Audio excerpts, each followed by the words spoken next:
In this episode, I want to talk about the future projects, the future ideas that we have, in particular aerospace and space exploration.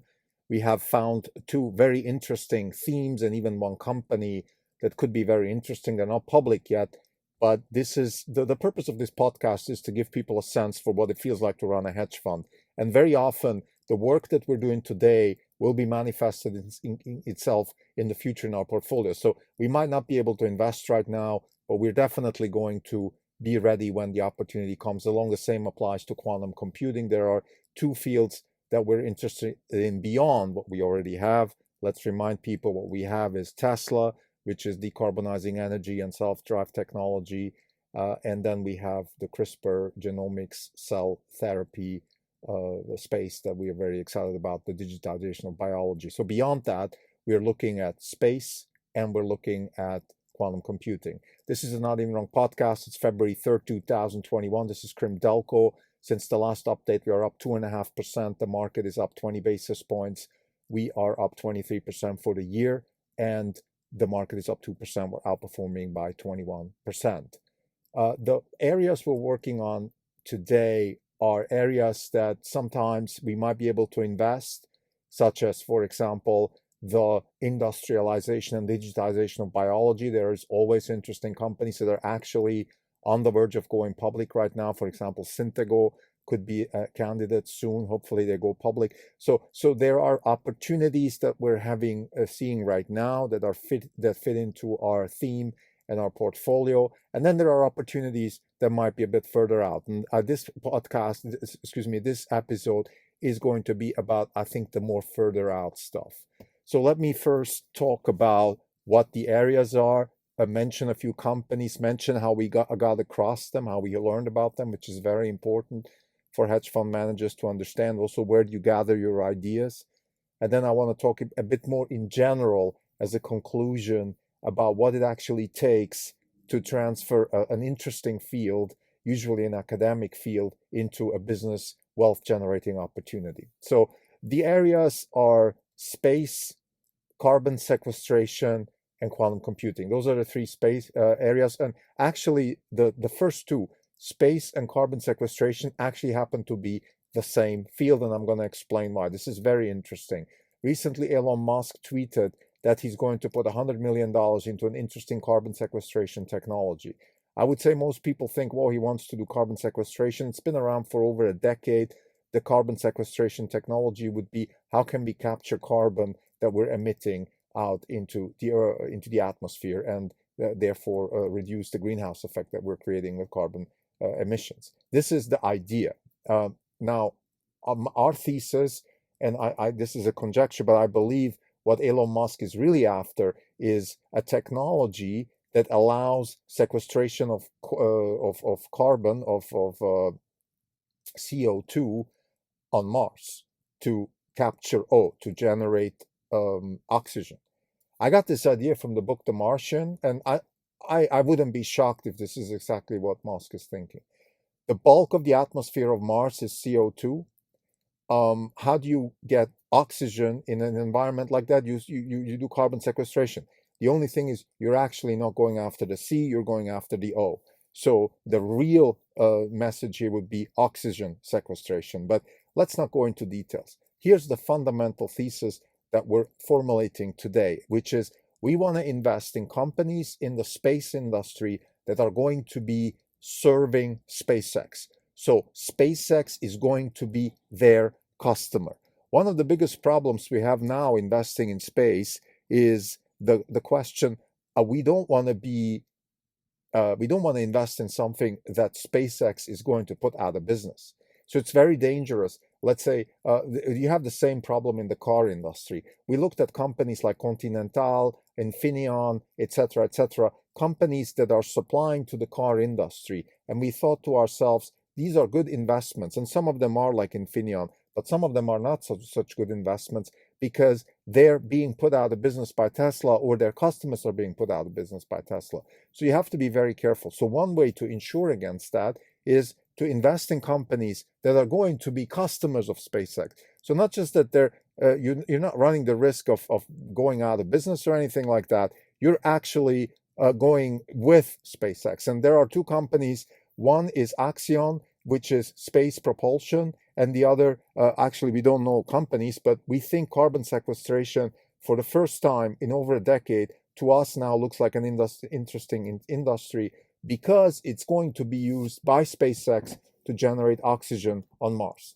Now, yeah, as I said, these are things that are obviously not transferable into investments today, at least not yet that we know of.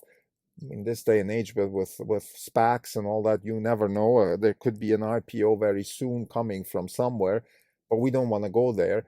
My point here is it is very, very important to understand what is the goal. The goal in carbon sequestration is how can we efficiently generate C and O out of CO2 and then split it up and etc. So if there is companies, and that's exactly the kind of work that we're going to do in the coming months, is we're going to go to conferences and read academic papers to try to understand, is there interesting carbon sequestration technology which could morph into something more substantial.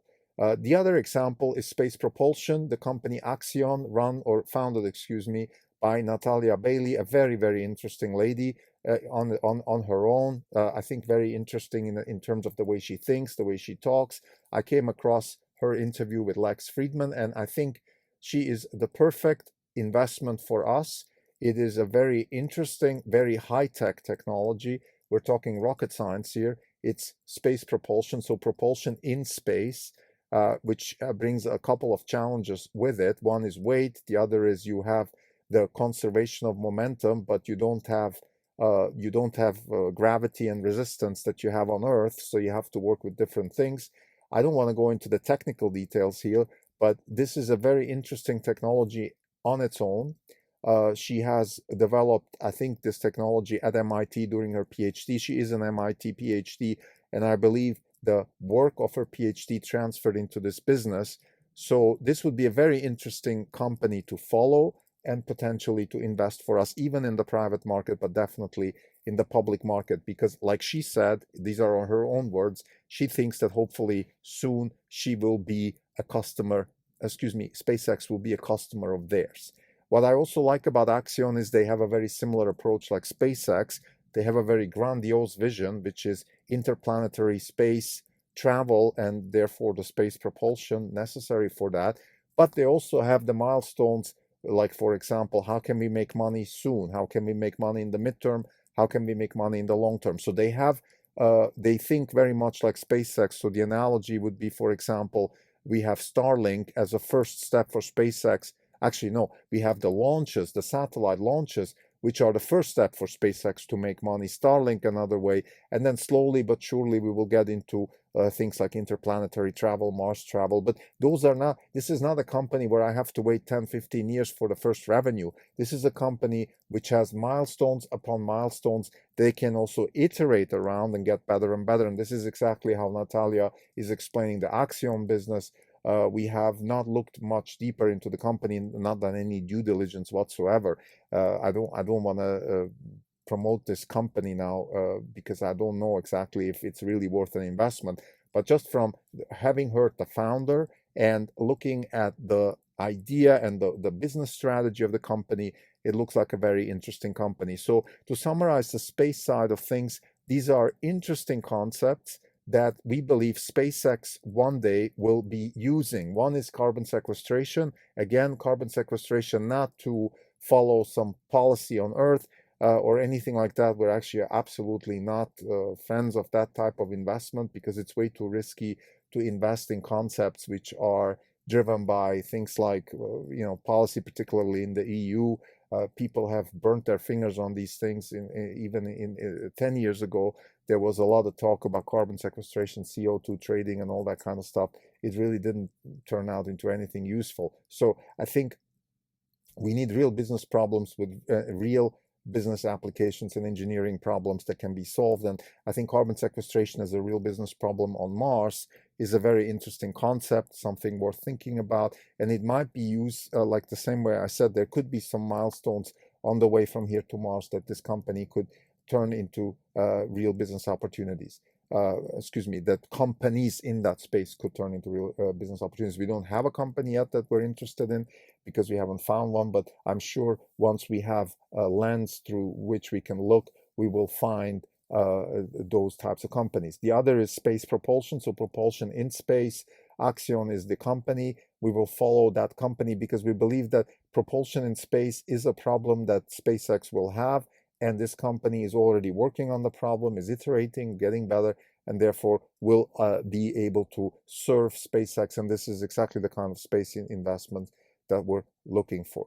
Now, third, I want to mention quantum computing. Quantum computing is a space that we have been looking at for the last 3 years intensively. Even before that, I took MIT Open courseware courses. I educated myself very rudimentary, but still I educated myself pretty deeply, I would say, for an outsider in the field of quantum physics, quantum mechanics, and quantum computing. So what I understand today is that we are at the cusp of having workable quantum computers that can actually work certain algorithms. Quantum algorithms are algorithms that are designed in a way to take advantage of quantum effects that are captured through things like ion traps, superconductors, etc. The key here is that we have the ability to take advantage of certain natural phenomena such as interference, entanglement, and other kinds of things along those lines. And we don't know exactly why this is happening, so we don't know the fundamental theory of quantum mechanics or quantum physics.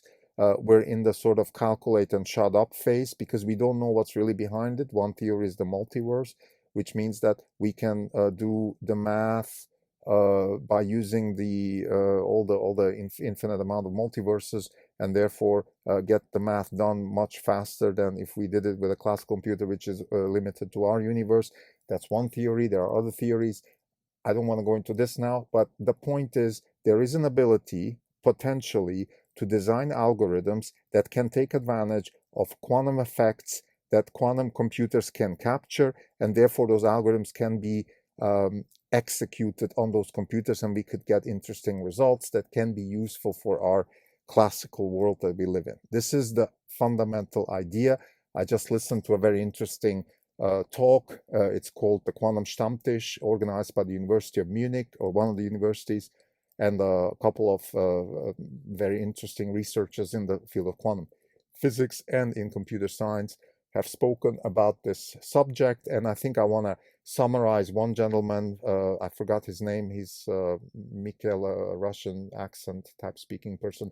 He said that the interesting thing about quantum computing is that we have academic achievements combined with high level engineering and potential applications coming together. So this is the opportunity that quantum computing is offering. This is exactly the kind of space that we believe is ripe for wealth generation. Now, here's the big caveat.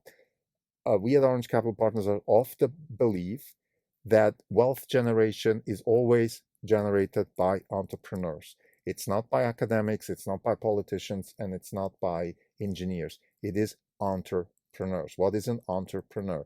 An entrepreneur is a person, I think Elon Musk is the entrepreneur du jour. Jeff Bezos is another entrepreneur, a very successful entrepreneur. What is common with these people is that they are able to bridge the field of academia, engineering, and business. We need that triangle, and the people that are able to take advantage of the convergence of academia, engineering, and application are exactly the types of people that can do that within a business. So they can converge academia with engineering and applications. So what we need is an Elon Musk in quantum computing. If we can't find one, well, then we have to go the route of the genomics space, where we're doing a sort of a spreading of the basket, hoping that the field itself gets has propulsion enough to get itself into an interesting position to then maybe eventually generate something like happened with classical computing with Gordon Moore and Andy Grove with Intel, or with later on with Microsoft and then Bezos, etc. Now we're having the same with AI and decarbonized energy with Elon Musk. And in the quantum computing space, we don't have that type of entrepreneur yet, but we are of the belief that that's what we need to generate wealth. So we're ready. We are very carefully monitoring the space. There is a lot of interesting talk. Fundamentally, and I echo what was said in that Stammtisch by the professor from the University of Innsbruck. Again, the name eludes me now, but he said that he believes that the actual implementation of quantum technology will come through entrepreneurs. And again, entrepreneurs are people that can bridge the academic, engineering, and application space.